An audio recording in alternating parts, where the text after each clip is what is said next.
Well, as the Lightning get set to return to NHL action, their head coach, Jon Cooper, under fire for some comments about how the Canada-USA game ended. More on today's Locked On Lightning.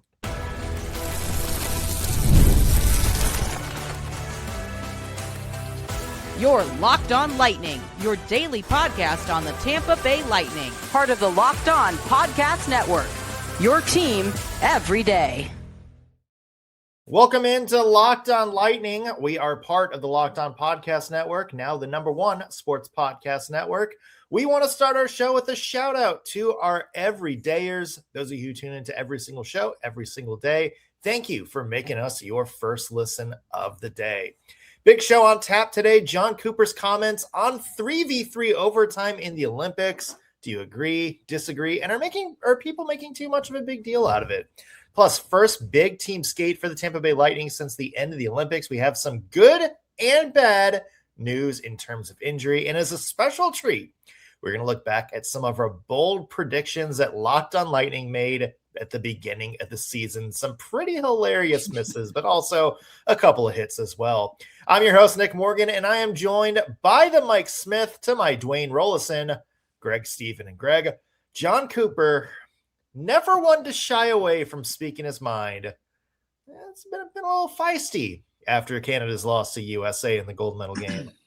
Yeah, definitely a little salty over there. I'm so curious to hear what you have to say about this because maybe my take is a little hot, but I'm going to provide it anyway. I don't know. I think it's a bad look. Don't leave me hanging on that. I think it's a bad look. I think, look, I don't love that it's 3v3 either, but like, you lost, and the other team also had 3 skaters, and you arguably have the most dangerous NHLers on your team in 3v3. Yeah, and you still lost. So it's one thing to say this maybe like heading into the game, or you watched a different 2 teams play and you didn't like it, but like, I don't know, it gives me sore loser vibes, and I don't really like it. You're right. So here's the thing, and I'm going to preface this by saying there's other parts of Jon Cooper's comments that aren't being as talked about a lot, that maybe adds a little bit more of a supporting what Jon Cooper says a little bit. But here's the quotes that are getting everybody up in arms. So this was from Jon Cooper, about the 3-on-3 overtime in the Olympics. You take 4 players off the ice. Now hockey's not hockey anymore. There's a reason overtime and shootouts are in play. It's all TV driven to end games, so it's not a long time. There's a reason why it's not in the Stanley Cup Finals or playoffs. Greg, Jon Cooper did say before that, he said, we knew the rules going in. We knew it was going to be 3v3 going in. He also acknowledged that Canada won overtime game in 3v3 earlier in this tournament. So obviously he's setting this up by saying, we're not saying this is why we lost. We're just saying this is kind of a stupid part of the game. And here's the thing. I'm with you, Greg. I don't like 3v3 in the overtime for Olympics, in the playoff rounds. I'm with everybody saying, there's also some Americans, and there's people that commented on our YouTube page yesterday when we did our recap and said, yeah, that it is kind of stupid that they're doing 3v3 in arguably the biggest hockey game for the men's side every 4 years on the international stage. But I'm with you. Canada also had a chance to win it in 5v5 and couldn't. So, brother, you have Connor McDavid, Nathan McKinnon, Carr, Nathan McKinnon, who missed a wide open net. Yeah, again, like I don't love it. I don't love it either. I think, especially in the playoffs and in a gold medal game. I mean, I'm agreeing with Cooper here. I think it's you remove 4, it's not quite hockey anymore. You also got to keep in mind this is an Olympic sheet of ice, so it's a much larger space than an NHL rink. For anyone who doesn't know that, so you can create a lot more space. Not this game, thanks to the organizers of Milan, but in general, yes. Right, but so you can create a lot more open space, and with 3 guys, that's crazy. But yeah, just sore loser vibes, man. I don't love it, and I don't like it. And it's not that he's wrong. It's just like the timing, and I don't know. Maybe if he had waited a couple of weeks and like someone asked him later about it, and he's like, you know what, I really just hate that. Fine, but it's just like right after to be like 3v3. It's just kind of like I don't know. It's giving Marge Simpson. It's true, but he shouldn't say it. You know, that kind of quote. Right. I don't know, Greg. Like, I do feel like in the full context of everything, people are making maybe a little bit too big of a deal of it. I mean, it is the fact that he commented right after the game itself. And, you know, obviously you have some outlets like Barstool Sports and everybody that are diving in with all the red, white, and blue vigor and talking about, you know, this is just the sour grapes and everything like that. I don't think it's that. I think, you know, people just kind of asked him about his opinion of overtime, and he said, I didn't like it. Now, I think the way the quotes have been presented doesn't make Jon Cooper look great, but you and I have been following Jon Cooper for years, and, you know, we know he's the coach that if you ask him something, he's going to be pretty candid. He's a little sneaky. Like, he'll say stuff with a little smirk on his face, but he's also not going to give you a BS answer. And I think that was kind of the thing here is somebody just asked him. They didn't ask him why you lost this game. You know, they asked him what his thoughts are on the overtime format, and that's the response he gave. And he did preface that by saying that's not the reason we lost. We knew what the overtime was going to be when we get in. So I don't know. I feel like it's a little bit overblown in my mind. But I mean, just the way that it's being presented, it's not a good look for Jon Cooper. It's just one of those things where it's like, I think if you listen to like the full context of what he's saying, it's not that big of a deal. Yeah, I agree. I don't think it's a big deal really at all, to be honest with you. I do think though, it does give sore loser vibes. And also, like you said, it's not like he didn't know going into this what that would be if it became overtime, right? I mean, they knew headed into this. So no surprises for anyone in the tournament. Do I like the rule? No. But I also want to talk about what he said. He said something along the lines of it's there for the television and to end the game sooner and all that. But I think also there's a role in there that maybe it helps prevent more injuries, to be honest with you. I think that's another. Well, that was one of the reasons I think they talked about 3v3 in the NHL was. Right.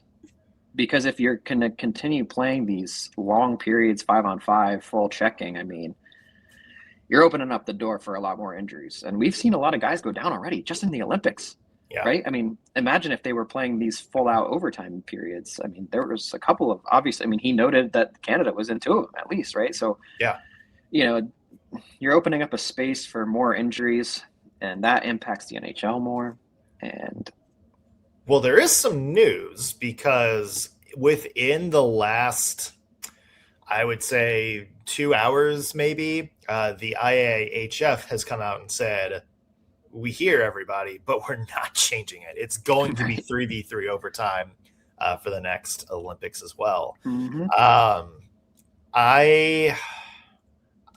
mean, obviously, I would hate it if 3v3 determined the Stanley Cup.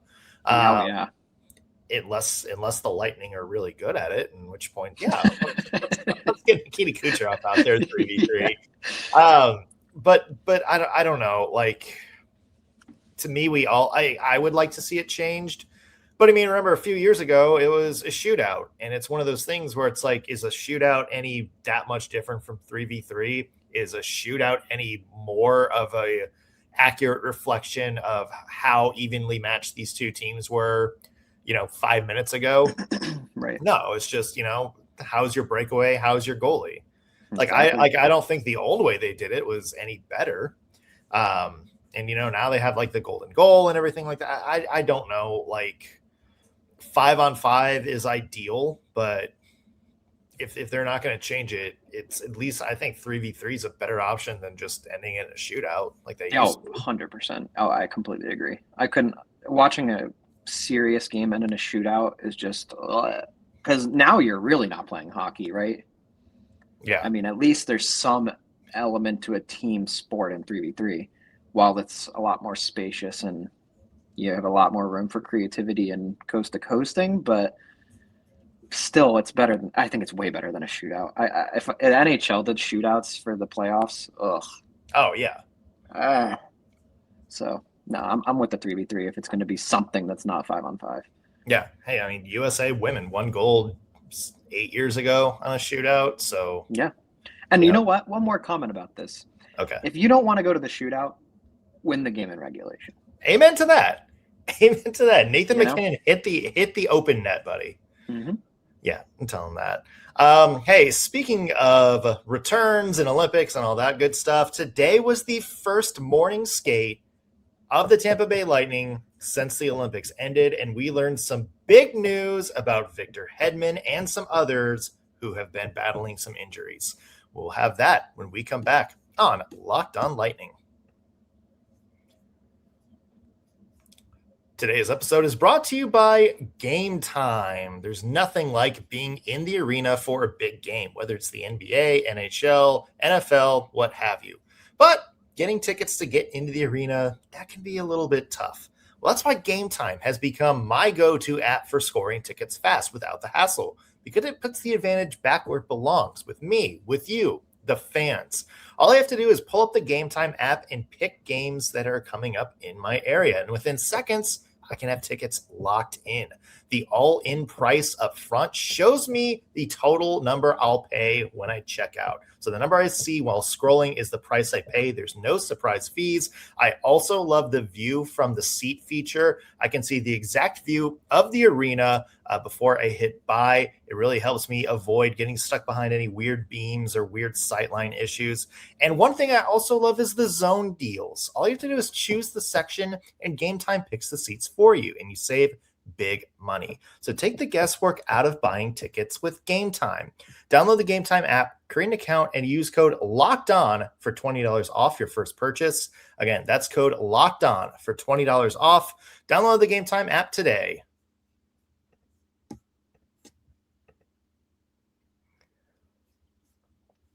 We are back on Locked On Lightning. Nick Morgan here alongside Greg Stephen. And hey, if you haven't heard, we're doing something cool called the Everydayer Club. And we now have some trade deadline stuff to talk about. So if you join the Everydayer Club for ad-free access to Locked On Lightning episodes and access to our group chat and Discord, you can use code DEADLINE ahead of the NHL trade deadline to get 1 month free. All you have to do to join is go to lockedonpodcast.com. We've also dropped a direct link in our show notes. So whether you're watching on YouTube or listening in on your podcasting platform, you can find the link there. So join the Everydayer Club and hang out with us a little bit more. All right, Greg. Big Lightning news ahead of tomorrow's return to play against the Toronto Maple Leafs. All the Bolts were back, minus the 3 that played in the medal rounds for the Olympics, and Jon Cooper, who's still trying to get the overtime rules fixed. One big headline today, one big sigh of relief. Victor Hedman, full participant, all the drills. It sounds like he is going to be 100% a full go for tomorrow. So big, monkey off the back of Lightning's fans who are worried that maybe Hedman had tweaked something major. Yeah, definitely a relief. I'm a little concerned that he's rushing himself, but, it's his judgment call. I really hope that he is fully healthy before he participates again, because I just don't want to keep seeing him do these little tweaks and sit a few games. And yeah, I'd rather him take his time, but if he's ready, he's ready. Let's do it.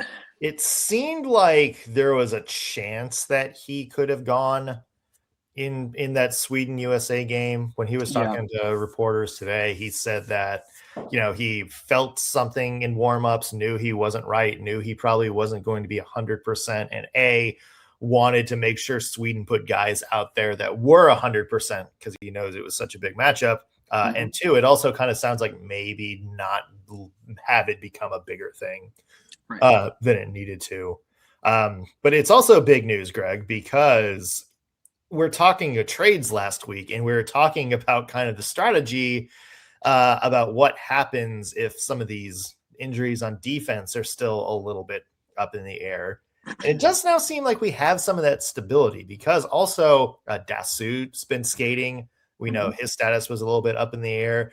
We also found out today that Emil Lilleberg is expected to be back, or at least available for tomorrow's game against Toronto. So even though you don't have Max Crozier probably for the rest of the regular season, it does seem like the Lightning now do have enough defensive depth, at least to make it through the rest of the season if you don't make a trade, or make do for now if you wanted to add some more depth there. Yeah, 100%. I think, it's great to have all these guys returning. And I think you're right. It creates a solid base of defense where if you do not make a move, it doesn't seem like a big deal. I think it's going to be heavily dependent on how well Hedman plays. I think he's been a little wishy-washy this season. And Lilleberg has been out a while. So let's see how he returns from his injury. But yeah, overall, positive news. I mean, great news, right? Coming out of the Olympics. Absolutely. It's really what you wanted to see. And no substantial injuries to any Bolts from the Olympics. So that's a win in my book. Yeah. Well, I mean, we did have 2 Bolts just miss the Olympics altogether. So that's true. Potato. But that actually does lead us to our next kind of big thing, is that the middle of the ice, at least for these next couple of games for the Lightning, still seem like it might be a question mark. So Braden Point, good news, is expected to play tomorrow. We knew he was close to returning when the Olympic break started. We knew he was trying to do everything he could to be ready for Team Canada. It didn't work out, but he's going to be healthy. But still probably no Anthony Cirelli. He took skating today in a red contact or no contact jersey, which usually means he's going to be out for a little bit. And then Nick Paul, not on the ice at all. So I would say Nick Paul's probably gone for a little bit. And remember, Greg, there's also no Jack Finley, who was claimed off waivers by the Blues right after the Bolts last game before the break. So center depth, a little bit iffy going into this questionable couple games. Yeah. They got to hope for some health here. That's what they got to do, because losing Finley, I think, is actually a pretty big deal. Yeah, he added something in that bottom of the bottom 6, bottom 3, however you want to kind of categorize his role. But, I think he was the first guy that was always out there when somebody was healthy scratched or, injured or just needed a day off or something like that, because he could come in, provide some good face-off depth, in the middle of the ice, kind of be a good security blanket. And now that you're missing him and 2 centers, arguably your 2 best face-off centers, a little bit up in the air now with the Lightning do. We talked about Olympic hero Jake Gensel yesterday. I would say there's a good bet that he is manning one of those top 2 lines in terms of center. With Point back, I would assume you're going to see him maybe on that second line, maybe Brandon Hagel's with him. But the rest of it, there is a little bit less depth there in the middle of the ice, or at least for these next couple games. And I do think that's going to be a big thing, because the 2 teams that the Bolts play right off the bat, the Maple Leafs, which sounds like Austin Matthews is going to be there, and some other really quality players they have. And then the Buffalo Sabres, of course, have some good talent down the middle, especially, Tage Thompson, Alex Tuck can both be good face-off guys. It's going to be a little bit interesting to see how the Bolts match up, especially in the bottom 6 these next couple games. Yeah, for sure. And these are important points as well. So you really want to enter this strong. So I think you're right. I think we're going to see Gensel shift down to line 2 and play with Hagel, especially with Cirelli out. And if, Point is looking healthy and full, then obviously he's going to link right back up with Cooch, because they've been doing it for better part of a decade, if not longer. For quite a while. Yeah. So I don't know. I feel confident regardless of these injuries and these missing players. Nick Paul being out was a shock to me. But he got injured somewhere in that Stadium Series game, because he did fine. And then the next day, Jon Cooper is like, no, he's not fine. Yeah, I think the part that shocks me is it's been almost 3 weeks now. Yeah. So that's a lot. Whatever it is, if you're not skating now, it's just kind of jarring. I thought, you had the time to get over a minor injury, but maybe it's not that minor. Well, there you go. I would say a little bit more heavy than I think maybe some people thought going into it. But Mm-hmm. who knows? Maybe that now changes the Lightning trade deadline plan again. Now we have to do a whole other segment about center targets, Greg. Just might. Yeah, who knows? I mean, it sounds like Cirelli will be ready hopefully soon. And Nick Paul will have to kind of just see what he's out there. I mean, again, it's a situation where the Lightning probably have enough people to make do, but heading into the postseason with some of these teams that are charging in the division, you're going to want some depth somewhere for sure. So I would anticipate maybe that being on Julien Brisebois' to-do list as we head towards the trade deadline which is weirdly now like a week and a half. That's right. I was going to say it's right this second. Yeah. Yeah. The calendar is approaching. Hey, speaking of calendar, let's turn the calendar back, Greg, because we're going to do something fun coming up next. Remember, before the season, we had a show where we made some bold predictions for the Lightning this season.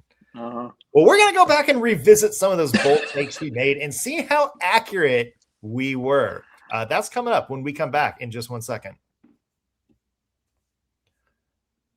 Today's episode is brought to you by FanDuel. Hey, if you ever wanted to experience the NBA Finals live and in person, listen to this. FanDuel is giving you the chance to turn your NBA Finals dream into a reality with their NBA sweepstakes. So here's how it works. You go to FanDuel, you use your profit boost on any NBA future, and you'll automatically be entered for a shot to win an NBA Finals trip for two. That's right. We're talking flights. We're talking tickets, the whole shebang. And if you're already looking at the board and thinking about which team can make a deep run, it's the perfect time to lock in. Whether you're picking a team to win the championship or just grab a conference title, having a pick adds a little extra layer of excitement to every game down the stretch. And now, not only can you win cash, your right picks can also send you to the NBA Finals. So visit FanDuel.com to get started and use your profit boost on an NBA future and get entered for your chance to win a trip to the NBA Finals. Again, that's FanDuel.com, or you can download the FanDuel app straight to your phone. Play your game with FanDuel, official sports betting partner of the NBA. Back here on Locked on Lightning, Nick Morgan here alongside Greg Stephen. And Greg, we can't be Nostradamus all the time. Ooh, almost never. It's never good. What a lead in. But before the season, Greg and I did a segment where we did bold predictions for the Tampa Bay Lightning and the NHL ahead of the regular season. It's now been 5 months since that happened. Mm-hmm. So now is the perfect time to go and look back and see which picks we nailed and see which picks we didn't. Greg, I know you've been studying some of our past episodes. Bring up a gem. Okay. What's one of my worst takes is that I have the New York Rangers as a dark horse. Yeah, you what's that one? That's pretty bad. I also have the Jets as a dark horse. That makes more sense. They still get. I mean, we just saw what Connor Hellebuyck can do for your team. I'm going to defend because I also had the Rangers, I think, pretty high on my list. Like, it seems on paper like they should have had that team. They had some good defense. They have Breadman. They have some young talent up front that for some reason just doesn't want to develop. And I would say Igor Shesterkin in net is one of the 5 best goalies in the NHL right now. Just hasn't clicked. But I will say, Greg, you did call out the Sharks making the playoffs this year. That was one of your bold predictions. And yes, it was. They're in it. Like, they're right in the hunt. They are 6 points back right now. 5. They're 5 points back right now. They're in the hunt. I called you crazy for that. I had the Sharks on my bottom tier. Right. So kudos to you for believing in Celebrini and company. Thanks. Yeah, no, I did. I wholeheartedly believe in the kid. And I think, you know what? After the Olympics, he's gained some more confidence. He was just playing with the best of the best. Yeah, I think he is certainly going to be in the spotlight for sure after this. Greg, I'll also highlight a wrong pick that you and I both had. Uh-oh. We predicted a certain player to have 50 points for the Lightning this year. In our defense, he does have 49 points this year. Is it Just Gage? not for the Lightning. Oh. Do you know who I'm talking about? It's Connor Geeky. Connor Geeky. You and I both picked Connor Geeky as the breakout player of the team this year. I said he's a guy that I think I look at and say this is a guy that can score 50 points, and I predicted he was going to do that this year. And then he plays 2 games and goes down. Sent down. But I will say we were right about him scoring 50 points this year because he has 49 for the Crunch. And is having an absolutely tremendous year down there in the AHL. And I think important for him building some confidence too. Yeah, absolutely. I think that leads me to one of my poor predictions is that I had Gage coming out with I think I had him at like 60 points or 50 points as well, but just hasn't gotten there. Unfortunate. I really thought he was going to surge, but I do like how he's been looking with Dominic James as of late, and I think there's something building there. So while I don't think he's hitting the 50-60 marker, I think we're going to see him kind of uptick with Dominic because I think they both kind of play well together. Yeah. He needs to score 43 points in 30 games. In the next 30 games. So sure. Yeah. Maybe a pretty hot take. Gonzalez can do that. No, I mean, it is interesting because you and I both had Gage as kind of a player to watch going into the season because he had such good chemistry in the top 6 last year. There was sort of a top 6 spot open. There still kind of is. And we just thought, with the chemistry he was playing and, how he looked with some of those guys that maybe he was going to be like the next sort of breakout guy this year. Yeah. He was also one of the top point producers in that very short playoff run they had against the Panthers. Yeah. I'm not giving up on Gage just yet. I think we're going to whiff on the point total, but good for Gage. I will say a time to pat myself on the back, Greg. Yes, let's hear it. My bold take was that I said a team other than Canada was going to win Olympic gold. I said this before the first game of the season. Do you think I'm lying? Go back and watch it was the Ottawa Senators preview. So the preview of the first game. Mm-hmm. And I said a team other than Canada was going to win Olympic gold. And lo and behold, what are we talking about, Greg? USA. Talking about Team USA scoring their first gold medal since 1980. I don't know. Like I just felt the vibe right away. I was like, I think there's a lot of pressure on Canada. The NHL players are back. I don't know. I just felt it. I felt like this was going to be somebody else's year. You nailed it, man. Props to you. I'll give you one of these. One of the rare golf claps. Yeah. We're not going to go back to the show we did 3 weeks ago where I said I'm picking Sweden for the gold medal, but I was right about someone other than Canada. Someone else. Yeah, I was right about something else. I'll throw a couple more NHL terrible takes at you that I had. Okay, let's hear it. I had the Canucks making the playoffs, and if I'm not mistaken, they are in dead last, so that's not happening. Yes, dead last in the entire NHL, and probably looking to fire sales soon. I also had the Oilers as a cup contender, and I don't know that I believe that anymore. That's the thing about the Oilers, isn't it? Like, they have Connor McDavid and Leon Draisaitl.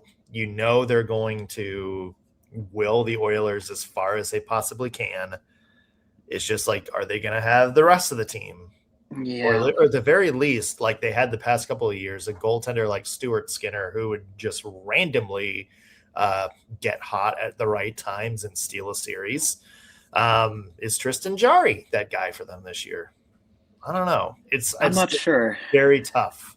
I'm not sold on that. I'll give you one last one that I dug up that I should be embarrassed about, honestly. Okay. We made the tier list, if you remember, we had cup contenders, playoffs, mid, and then we had the hella mid category, which was the bottom. And I put the Boston Bruins there. And you did put the Boston Bruins there. And the Boston Bruins have been cooking, man. They actually look like a sharp team. I think they're in the playoffs category, realistically. They are the last team in the Eastern Conference playoffs right now. Yeah. And so 4 was points ahead of the Blue Jackets. Yeah. So those are my really bad team takes. I had the Anaheim Ducks as the second lowest, and I think I had the Buffalo Sabres there. My last two teams in the entire NHL were the Sabres and the Ducks. Yep, I had the Ducks at the very bottom as well.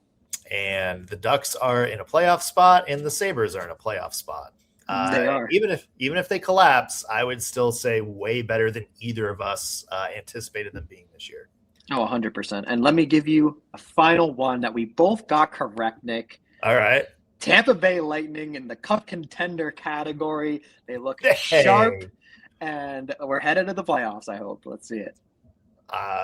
If we don't head to the playoffs after all of this, we're gonna have some great off-season content.